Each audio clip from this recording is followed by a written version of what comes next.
महाराष्ट्रातील ताज्या घडामोडी पाहण्यासाठी आजच आपल्या न्यूज 15 मराठी या चॅनलला यूट्यूबवर सबस्क्राईब करा. तसेच इंस्टाग्राम आणि ट्विटरवर फॉलो करायला विसरू नका. न्यूज 15 मराठी, आवाज जनसामान्यांचा. बीड जिल्ह्यातली जी काही घटना आहे अतिशय निगृण अशा प्रकारची, जी काही सरपंचाची हत्या त्या ठिकाणी झालेली आहे, त्या संदर्भात काही लोकांवर कारवाई केली आहे, काहींना सस्पेंड केलाय, काहींना घरी पाठवलाय. 3 आरोपी सापडले आहेत, 4 आरोपी अजून आपण शोधतो आहोत, लवकरच ते सापडतील. केस सीआयडीला दिली आहे.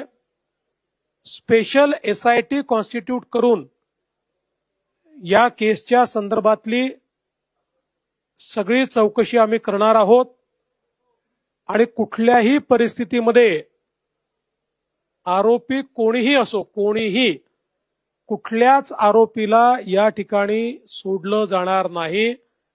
अशा प्रकारच्या घटना या महाराष्ट्रामध्ये गांभीर्यानेच घेतल्या जातात आणि गांभीर्यानेच घेतल्या जातील.